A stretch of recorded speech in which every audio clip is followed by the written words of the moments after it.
Blaza ni aje mwanangu? Fresh kama kawaida. Kama kawa vipi mwanangu? Fresh. Mtaa unaitwaje blaza? Huu unaitwa Togo Street. Mtaa Togo Street mwanangu, nimekuta watu wanapigwa pale juu pale, mshikaji anapigwa anang'ang'aniwa mwanangu. Mimi nilijua mwizi bro. Afu sana kuja kuuliza. Mwambie mshikaji kafumaniwa. Sasa ndio mbona mtu anapigwa kama ameiba mwanangu? Kawaida tu mwanaetu. Si unajua tena huku kufumaniwa na mke wa mtu. Lazima uchezee mwanangu. Hata mmoja ningekuepa ningemkata hata mguu. Acha bwana blaza. Lakini zile si hukumu za watu wanaoiba blaza. Babu, mke wa mtu anauma, mke anakula vitu vingi. Kwani vipi ndugu yangu? Hauna mchumba ni unamgaramia mzee? Mimi blaza bado bwana, mimi sina bwana. Hauna? Au unatumia ganja?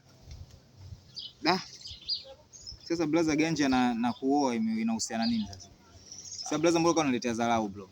Hivyo mtu mkute na mke wako wewe ufanye chochote? Unamwambiaje? Nenda. Ndio maana nikakwambia blaza, sijaoa bado. Sasa unafanya mambo ya ganja inahusiana nini sasa hapa? Hebu pita vile bwana. Pita vile bwana. Watu wengine mnazingua kishenzi mablo. Unavuta. Baridi. Mtu apigwe bwana.